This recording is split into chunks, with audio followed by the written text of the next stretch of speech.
কাটায় আটকে গেছি।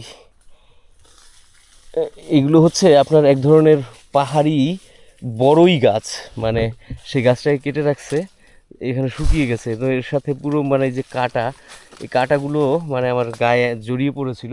আর এখান থেকে দেখুন এই যে হচ্ছে আপনার কিছুটা দৃশ্য, এই যে দেখুন পাহাড় কিভাবে এখানে বিন্যাস হয়ে রয়েছে। প্রিয় দর্শক, শেষ পর্যন্ত আমরা সেই কাঙ্ক্ষিত স্পটে এসেছি যেখানে কিন্তু বন্য হাতি রয়েছে। ওখানে আমরা 4টে হাতিকে দেখতে পাচ্ছি, আর এই পাশে আমরা আরো 4টে হাতিকে দেখতে পাচ্ছি। তো এই যে 8টা হাতি, এর পাশাপাশি আরো একটা হাতি, ওই যে 9টা হাতি ওখানে শুয়ে আছে, একটা হাতি ওই যে ঘাস খাচ্ছে। তা বুড়ি, এই যে মাটির ঘরটারে এত সুন্দর করে রাখছুন, এটা করছে কেডা? এটা কি এই বুড়ি করছে? এত চমৎকার, এত সুন্দর মাটির ঘর, এত যত্ন করে, এত সুন্দর করে লেপে এই মাটির ঘরটাকে সে রাখে। মূলত আমার যেটা মনে হয়, গারো আদিবাসীদের একটা প্যাশন, কারণ প্যাশন না থাকলে এইভাবে এই বয়সে এসে পরিচ্ছন্ন এভাবে থাকাটা তাদের জন্য মানে যে কোনো মানুষের পক্ষেই এটা অসম্ভব।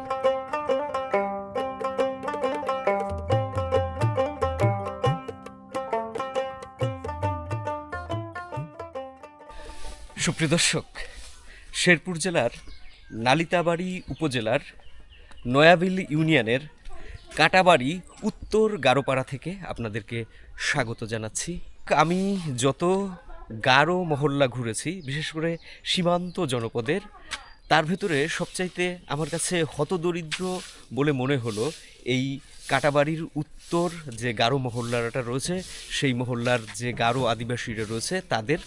কেননা এইখানকার মানুষের সত্যি কথা বলতে আপনার কর্মসংস্থান একেবারেই নেই কোনো কৃষি জমি।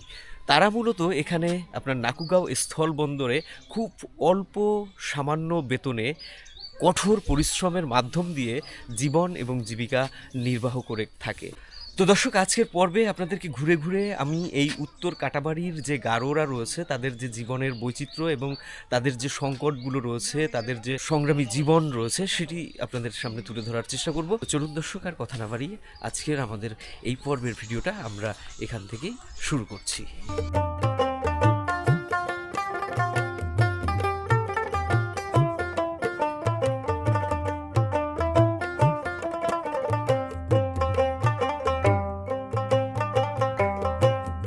কাটাবাড়ি গ্রামের 3টি অংশের ভেতর উত্তর কাটাবাড়ি সবচেয়ে আলাদা। টিলার উপর গড়ে ওঠা এই অংশে মূলত বাস করে গারো আদিবাসীরা। পুরো এলাকার ভেতর মাত্র একটি মুসলিম পরিবারও রয়েছে।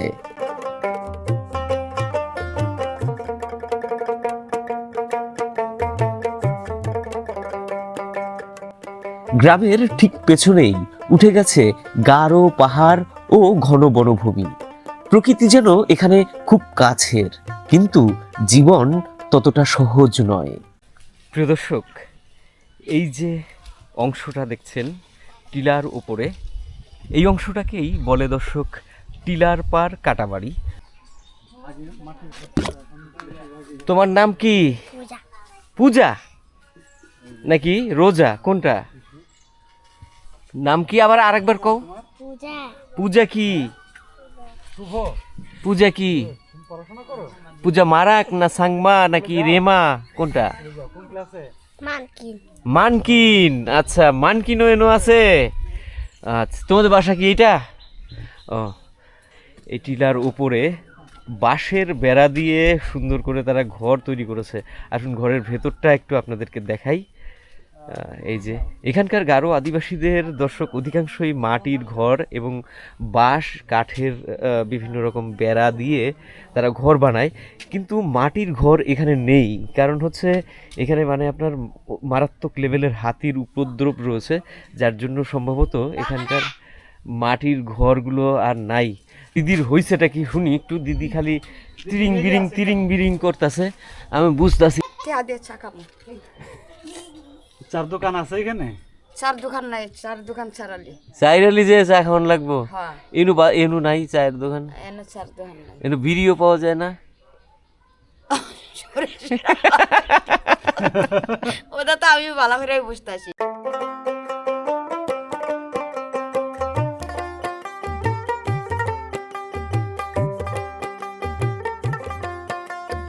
গারো আদিবাসীরা বাংলাদেশের প্রাচীন জনগোষ্ঠীগুলোর একটি।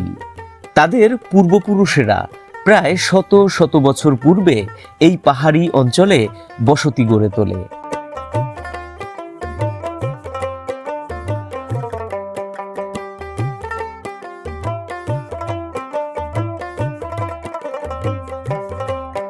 মাতৃতান্ত্রিক সমাজ ব্যবস্থা, প্রকৃতি নির্ভর জীবন এবং সমব্যয়ী সংস্কৃতি ছিল তাদের সামাজিক কাঠামোর মূল ভিত্তি। কিন্তু সময় বদলে গেছে, বদলেছে বন, জমির মালিকানা হারিয়েছেন, আর বদলে গেছে জীবিকার পথ। এই যে উত্তর কাটাবাড়ি গ্রাম, এই গ্রামের ভেতরে দর্শক মাটির ঘর অনেক তুলনামূলক কম রয়েছে, কিন্তু মানে তার মধ্যেও অল্প সংখ্যক যে মাটির ঘরগুলো রয়েছে তার মধ্যেই একটা। এই যে এক গারো দিদি, এই দিদির বাড়ি বোধহয় এটা। দিদি আপনার বাড়ি এটা? ও দিদি, আপনারা কি বন্দরে কাজ করেন? বন্দরে কাজ করেন, হ্যাঁ। ও আচ্ছা, আপনার বেতন কত দেয় দিদি? 300 টাকা। 300 টাকা? 325 টাকা। 325 টাকা। এই বাড়িটায় দর্শক একটা জিনিস লক্ষ্য করলাম, অধিকাংশই মানে আপনার পাহাড়ের ভেতরে যে বাঁশ পাওয়া যায় সেই বাঁশ দিয়ে তারা বেড়া দিয়েছে, পাশাপাশি টিনেরও বেড়া রয়েছে এবং এখানে মাটির ঘরও দুটো একটা রয়েছে। কিন্তু গারোরা যেহেতু অনেক বেশি নান্দনিক, যার জন্য তাদের বাড়ির সামনে অনেক সুন্দর দেখুন ফুলের গাছ লাগানো হয়েছে। তারা ফুলের গাছ তো দর্শক লাগাই এবং বৈচিত্র্যময় ফুলের গাছ লাগায়। আমি আপনাদেরকে দেখাই, এই যে দেখুন এই ফুল গাছ, আপনারা কখনো দেখেছেন কিনা আমি জানি না, তবে এটা একটা ঔষধি গাছ, সেই গাছে ফুল ধরেছে। হ্যাঁ, এই যে দেখুন অত্যন্ত চমৎকার। আবার এখানেও দেখুন, এখানেও কিন্তু প্রচুর সুন্দর সুন্দর ফুল ধরেছে, তবে বেশ জরাজীর্ণ। ইভেন এখানে গোলাপ গাছও রয়েছে। মানুষের দেখা খুব একটা নেই, এখন সবাই কর্মব্যস্ত, তবে কিছু মানুষ আছে, বাচ্চাদেরকে আমরা দেখেছি এখানে। আর এই যে এখান থেকে আমি লক্ষ্য করেছি কয়েকটা মাটির ঘর রয়েছে এই কাটাবাড়ি। এইটাকে উত্তর কাটাবাড়ি বলে। আর এই উত্তর কাটাবাড়ির মধ্যে আপনার হয়েছে গিয়ে তিনটা ভাগ তো মানে পুরা গ্রামের কাটাবাড়ি গ্রামটা তিনটা ভাগে আর কি। তা আপনাদের এই যে এইটারে কি ভাগ বলে? এটা আমরা বলি উত্তর কাটাবাড়ি। এটারে বলে উত্তর কাটাবাড়ি, আর একটারে বলে টিলারপাড় কাটাবাড়ি। কোনটা? এটারও টিলাপাড়া কয়। ওই টিলাপাড়া কয় আর কি এটারেও। হ্যাঁ, হ্যাঁ। ও, তো এই টিলাপাড়াতে আপনার কয় পরিবার আছেন আপনারা? এখানে আমাদের এনো 53 পরিবার। ওর যে গারো বাড়িগুলো রয়েছে এখানে মাটির ঘর আপনাদের ছাড়া আর দুই একটা ঘর হয়তো আছে, আর বেশিরভাগই টিনের ঘর দেখলাম। আর এইখানটায় দেখলাম মানে আপনার আগে তো ছিল, এখানে অনেক পরিবার ছিল আমাদের, এখানে মাটির এইখানে অনেক মাটির ঘর ছিল, ছিল। কিন্তু আপনার সেই মাটির ঘরগুলো নাই কেন? সব কি মানে আপনার ভেঙে দিছে নাকি হাতিতে? ভেঙে দিছে মানে কি, হাতি তো আসছিল, তার অনেকটা ভেঙে গেছে, অনেকটা এগিয়ে আসছে আর কি। আগে তো ছিল সোনের ঘর, হ্যাঁ, টিন ছিল না, আচ্ছা। টাকা পয়সার কারণে দিতে পারে নাই। আর এখন হচ্ছে কেউ কেউ ঢাকা শহর কাজ করছে, কেউ কেউ আর কি নিজে যতটুকু পারে মানে একটু টাকা পয়সা হইছে দেখা আর কি মাটির ঘর বাদ দিয়ে টিনের ঘরে আইছে। হ্যাঁ, আচ্ছা আচ্ছা। তা টিনের ঘরের চাইতে তো মাটির ঘর অনেক বেশি ভালো, অনেক ভালোই বেশি তো। সুন্দর। দেখতে যেমন সুন্দর তেমন থাকতে মানে ঠান্ডা থাকে গরমের সময়। তাও মানুষ টিনের ঘর কেন দেয় আমি তো এটাই বুঝলাম না। মাটির ঘর আর কি লেপ দিতে হয়, এই জন্য ও কষ্ট করা লাগে এই আর কি। তার মানে আসল কথা হলো কাজ খুঁজে আর কি কষ্ট করা লাগে। হ্যাঁ, সহজটা সবাই খোঁজে। এটা হলো আপনার নাম কি? নাম কাগান জুনিয়া। আর এনার নাম কি? তনুশ্রী। কাগান শ্রী। তনুশ্রী। ওটা তনুশ্রী। তনুশ্রী।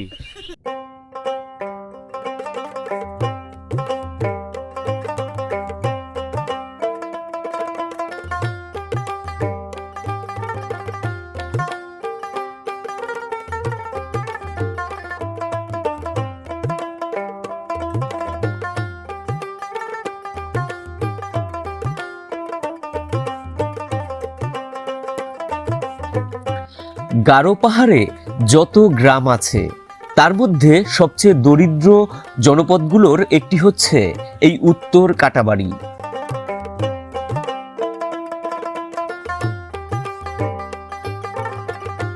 এখানকার অধিকাংশ মানুষের নিজের কোনো কৃষি জমি নেই। তারা অন্যের জমি চাষাবাদ করে। জীবিকার জন্য প্রতিদিন যায় নাকুগাঁও স্থলবন্দরে। পাথর ভাঙা, বাছাই, কঠিন শ্রম করে পায় সামান্য মজুরি, অথচ পাহাড় তাদের পাশেই দাঁড়িয়ে আছে। কিন্তু পাহাড় তাদের জীবিকা নয়, কঠিন শ্রমই তাদের এখানে বেঁচে থাকার একমাত্র ভরসা। দিদি, আপনার এটা ছেলে না মেয়ে? বেবি এটা মেয়ে। মেয়ে? ওর নাম কি? সুরঞ্জিতা। রঞ্জিতা রঞ্জিতা মানখান। মানকিন। রঞ্জিতা মানকিন, হ্যাঁ। মানখান না মানকিন? মানখান। মানকিন। কি রান্না করে আজকে খাওয়া দাওয়া হচ্ছে আপনাদের?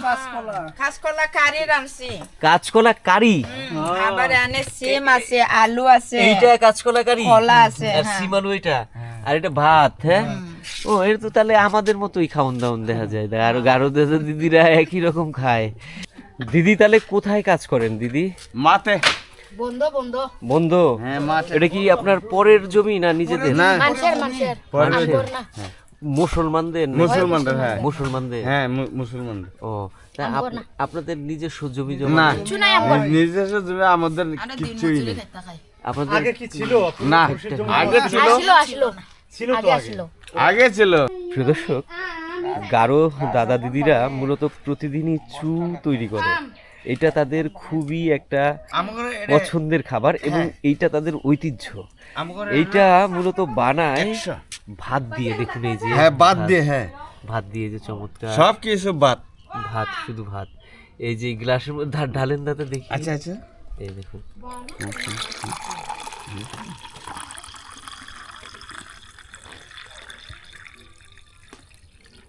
নেন, দিয়েছে দাদা। তালতাসি আবার সমস্যা নেই। দাদা, আমি আরেকটা জিনিস দেখছি চু বানানোর জন্য। ওই যে হইলো গিয়ে আপনার ঢেকিতে কোটে না, মানে হ্যাঁ, আপনার হ্যাঁ, চাল, হ্যাঁ, মরিচ, তারপরে আরো অনেক কিছু দিয়ে। হ্যাঁ, আটা, পরে এরকম- আটা, মরিচ, শুকনো মরিচ, আটা, হ্যাঁ, এটা নিয়ে ওইটা চালের তারপরে ওইটা গুঁড়া? শুকায়। হ্যাঁ, এটাই। ওইটা এরকম গোল গোল পিঠার মতন হ্যাঁ, বানায়। ওটাই মেডিসিন। ওটা মেডিসিন বলে। হ্যাঁ, এটাই মেডিসিন নাম করে। হ্যাঁ, ওটাই। আর এইটা হচ্ছে চাল, এটা ওইটার এটা সাথে চাল। মিশানো হয়েছে। হ্যাঁ, হ্যাঁ, এর মনে করুন ভাত রান্দিয়া, হ্যাঁ, মানে ভাতটা জুরায়া, হ্যাঁ। পরে মনে করুন সেই মেডিসিন গুঁড়া কইরা, পরে হেটা আবার ইনু। এইটার ভিতর দিছেন। হ্যাঁ, এটার দেওয়ার ভিতরে। পরে এটা কয়দিন রাখছেন? এই মানে 3 দিন 4 দিন। 3 দিন 4 দিন হ্যাঁ। রাখার পর তারপরে মোটামুটি চুটা হয়ে গেছে। হ্যাঁ, হ্যাঁ, হয়ে গেছে তো। আর তারপরে এই যে এটা হয়েছে। হ্যাঁ, হ্যাঁ, আচ্ছা আচ্ছা। তো এইটা কিন্তু যে গন্ধটা, হ্যাঁ, হ্যাঁ, না গন্ধ তো সহ্য করতে পারবেন না। হ্যাঁ, না আমি সহ্য করতে পারবো, মানে বেশ একটু চুক্কা চুক্কা টাইপের ঘ্রাণ আসে। হ্যাঁ, চুক্কা চুক্কা টাইপের ঘ্রাণ আসে। গরম দিন আসছে না, এইটা দর্শক আপনার গরমে, বিশেষ করে পাহাড়ি জনপদে এখানে যারা রয়েছে তারা কঠোর পরিশ্রম করে। তো যখন তারা এই চুটা খায়, মূলত গরমের যে ক্লান্তিটা সেটা একটু কম হয়। হ্যাঁ, তাই না? কম। হ্যাঁ, কম দাদা, হয়। হ্যাঁ, ঠিক আছে। হ্যাঁ? আঙ্গুর কম। ক্লান্তিটাকে দূর করে ফেলে। ক্লান্তিটাকে দূর করে, এবং এই কারণেই কিন্তু এই চুটা তারা মানে খায়। আর হচ্ছে কোনো উৎসব হলে তখন সবাই মিলে হ্যাঁ, এটা উৎসব তো বিয়া টিয়া সব সময় চু খায়। হ্যাঁ, এটা চু হ্যাঁ, খান আপনি। খাচ্ছি, আমাদেরকে আপ্যায়ন করলো, দেখি পরীক্ষা করে খেয়ে। আচ্ছা, দেখেন।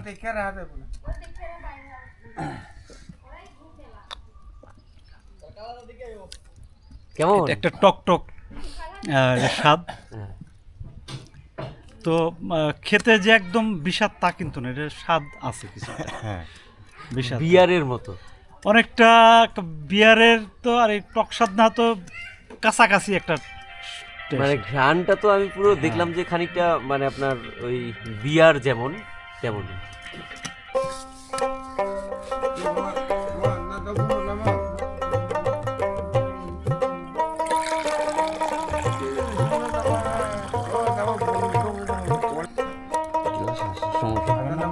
না, আমি খাবো না। হ্যাঁ, আচ্ছা, খান, সমস্যা নেই।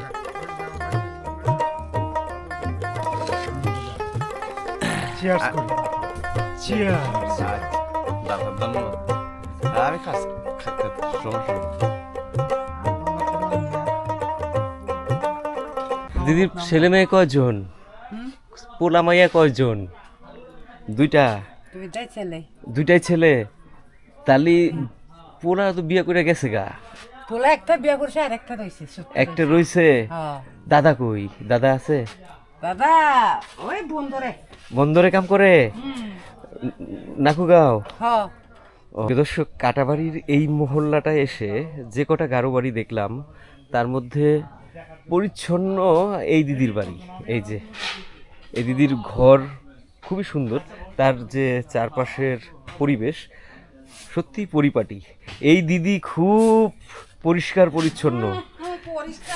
গারো দিদিরা প্রত্যেকেই পরিষ্কার পরিচ্ছন্ন, কিন্তু এই মহল্লাটা মনে হয় আপনার অত্যন্ত গরিব গারোদের ভেতরে। হ্যাঁ, এই উপরের সারা টিলাই সারা টিলাই মানে আপনার গরিব।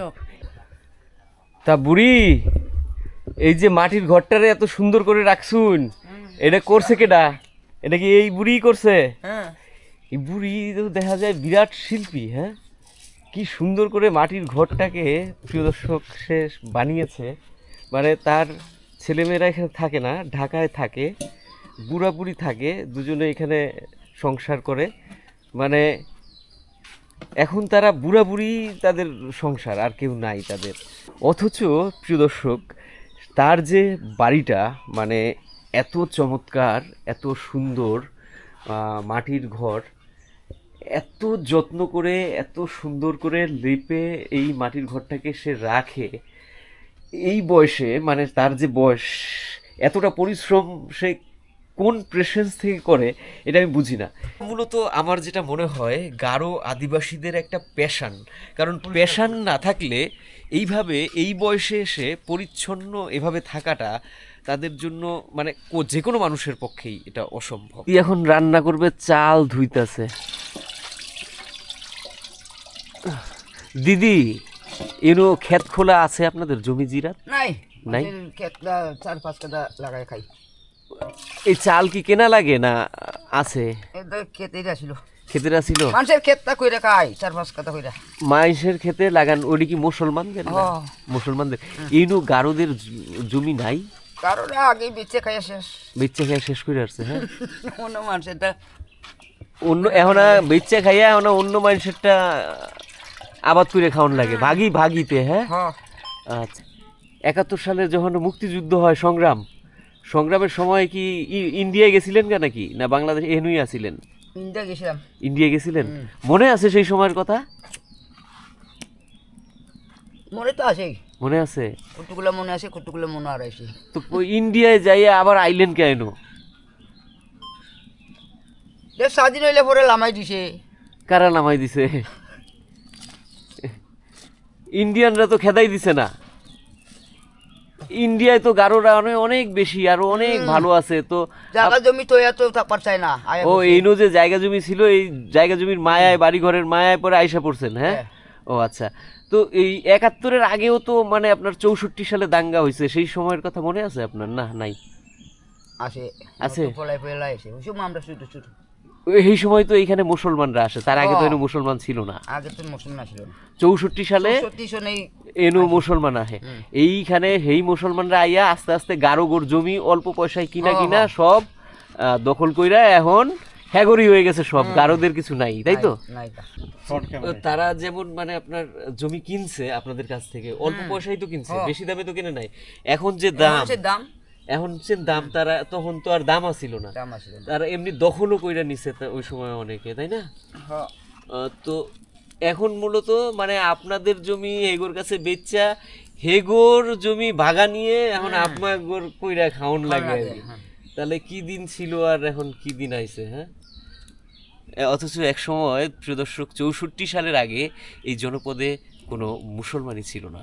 এখানে এই গারোরাই ছিল, এবং এখানে হাজার হাজার বছর ধরে এই গারো আদিবাসীরা কিন্তু এই পাহাড়ি জনপদে বসবাস করে। এই বাড়িটার দর্শক পেছন দিয়ে আরও কিছু গারো বাড়ি রয়েছে এখানে টিলার উপরে, আর এখান থেকেই দর্শক এই বাড়ির পর থেকেই আপনার যে গারো পাহাড়, সেই গারো পাহাড়। তো চলুন আমরা এই পর্বের ভিডিওতে আপনাদেরকে এখানকার এই গারো যারা আদিবাসী রয়েছে তাদের জীবন বৈচিত্র্য দেখার পাশাপাশি আরেকটুখানি আপনাদেরকে গারো পাহাড়ের যে বর্তমান চিত্র সেটা একটু দেখানোর চেষ্টা করি। এই বাড়িটায় দর্শক আসার পর, এই বাড়িটা দেখছি টিনের ঘর, মানে মূলত এই বাড়িটাই শেষ বাড়ি মনে হয় গারো পাড়ার। হ্যাঁ, আচ্ছা আচ্ছা। এরপরে গারো পাহাড়ের টিলা। কিন্তু এই দিদির কাছে আসলাম কেন জানেন? এই দিদি এই যে পোশাকটা পরে রয়েছে, এই পোশাকটাকে বলে দকমান্দা। এইটা হচ্ছে তাদের একটা ঐতিহ্যবাহী পোশাক, গারোদের যে ঐতিহ্যবাহী পোশাক সেটা হলো দকমান্দা। কিন্তু এই যে দকমান্দাটা, এইটা বোধহয় দিদিদের কেনা দকমান্দা, কেনা না দিদি? আগে এই দকমান্দাটা ছিল হাতে বানানো দকমান্দা, বুঝছেন? তাদের যে অনুষ্ঠানগুলো ছিল সেই অনুষ্ঠানগুলোতে দিদিরা এই দকমান্দা পরতো। কিন্তু এখন অনেক পরিবর্তন হয়ে গেছে দিদি, না? এখন হাতে বানানো দকমান্দা নাই, এখন বাজার থেকে কিনে আনা লাগে দকমান্দা। আর কেনাটার তো মান অতটা ভালো হয় না। আর হচ্ছে গারোদের ভাষা সম্পর্কে আপনি জানেন? না না, আমি গারোদের ভাষাকে বলে আচিক ভাষা। আচিক ভাষা, দিদিদের ভাষা আচিক ভাষা, তাই তো দিদি? আপনারা নিজেদের দিদি একটু মধ্যে কি আচিক ওই ভাষায় আচিক কথা ভাষায় বলে শোনান না বলেন একটু? বলেন তো একটু দিদি। আমরা তো বললাম ওই যে ওই দাদা, আমার মেয়ে, সবার সাথে আমাদের ভাষা বলি। তারা নিজেদের মধ্যে আমাদের কিন্তু এই মধ্যে ভাষা যারা বলে। আমরা যখন কথাবার্তা বলি তখন আমরা আর আমাদের ভাষা ব্যবহার করি। দিদিদের এই একটা সংগঠন আছে এখানে, এনজিও কারিতাস, যে কারিতাস মোটামুটি গারো ভাষা শেখায় বাচ্চাদের, তাই না দিদি? কারিতাস কি আমাদের আছে? বাচ্চাগুলা জন্ম হইতেই মা বাবার সব শিখায় দেয়, আমরা তখন থেকে আমাদের ভাষা পাই। তো ভাষা তো পারেই, কিন্তু কারিতাস একটা সংগঠন আছে না, কারিতাস এনজিও, এনজিও, এই এনজিও সংগঠনটা থেকেও তো আপনাদেরকে অনেক রকমের মানে সংস্কৃতিটাকে ধরে রাখার জন্য তারা চেষ্টা করে, তাই না? কি দাদা আছে? আছে, সবাই আছে। কই আছে দাদা? ও কাজে গেছে। কি কাজ করে? ওই যে মাসের বাড়িতে মাটি তোলে না কি জানি করে, ওই দিনমজুরি কাজ। দিনমজুরি কাজ করে। হ্যাঁ, কামলা। এই গারো পরিবারের দিদিদের সাথে কথা বললাম, ভীষণ আন্তরিক। তো এটাই হচ্ছে তাদের বাড়ির শেষ, আর এখান থেকেই শুরু হয় গারো পাহাড়।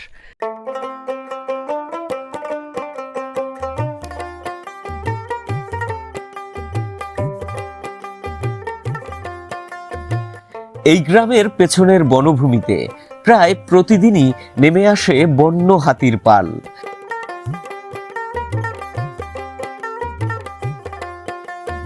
স্থানীয়দের কাছে এটি নতুন কিছু নয়, কিন্তু আমার জন্য বন্য হাতিকে এত কাছে থেকে দেখার এটা ছিল প্রথম অভিজ্ঞতা। পাহাড়ি বনের ভেতর ঢুকে প্রথমবার দেখলাম একপাল বাচ্চাসহ হাতি। সেই মুহূর্তে বুঝলাম এখানে মানুষ নয়, প্রকৃতি আসল আদিবাসী। দর্শক, কাটাবাড়ির ভিডিওটা তো মূলত শেষ করে ফেলেছিলাম, কিন্তু আমি গারো পাহাড় নিয়ে বহু ভিডিও তৈরি করেছি। আজও পর্যন্ত আপনাদেরকে কখনো হাতি দেখাতে পারিনি। আপনারা জানেন যে গারো পাহাড়ে বন্য হাতি থাকে। তো আজকে যখন ভিডিওটা শেষ করে ফিরে যাচ্ছিলাম, ঠিক সেই মুহূর্তে খবর পেলাম যে এখানে হাতি বেরিয়েছে। দেখুন, এই বনভূমির ভিতরে যারা গবাদি পশু চড়াতে যায় তারা এই যে গরু নিয়ে ফিরছে, দেখুন ঝাঁকে ঝাঁকে কিন্তু গরুর পাল নিয়ে এখানে যারা সকালে যায়, সারাদিন তারা এই পাহাড়ি বনভূমির মধ্যে আপনার গবাদি পশু পালন করে এবং সন্ধে তারা ফিরে আসে। তারা কিন্তু রীতিমতো ফিরে আসে। আর এই সময় কিনা আমরা এখান থেকে যাচ্ছি হাতি দেখার জন্য।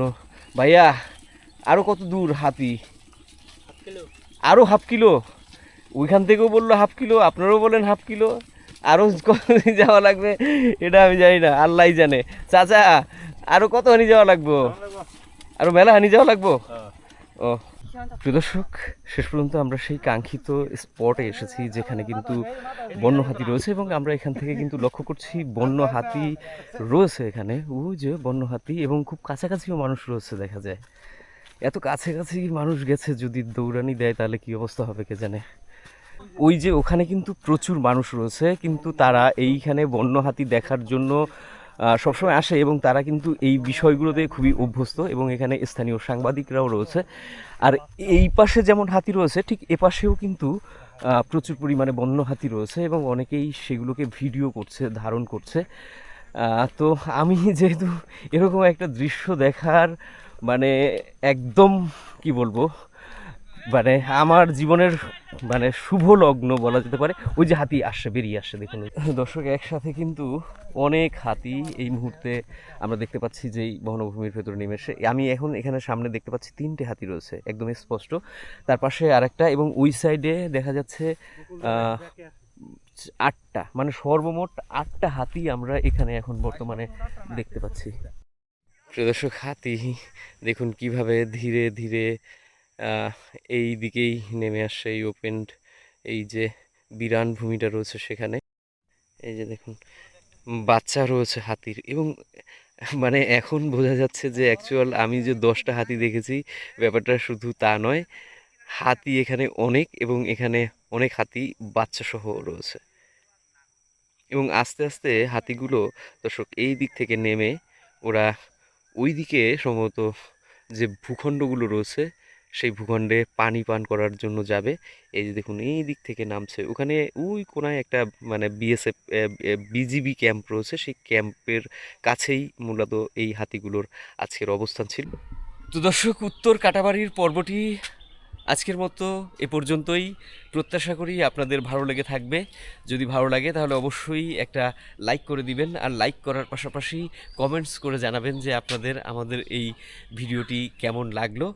আর দর্শক, এখনও যারা আমাদের এই চ্যানেলটিকে সাবস্ক্রাইব করেননি তাদেরকে বলবো যে সাবস্ক্রাইব করে আমাদের পাশে থাকবেন, কেননা আমরা এইরকম ভিডিও কিন্তু নিয়মিতভাবেই আমাদের এই চ্যানেলটিকে প্রকাশ করে থাকি। তো ভালো থাকবেন, সুস্থ থাকবেন। আজকের মতো বিদায় নিলাম, শুভকামনা রইল।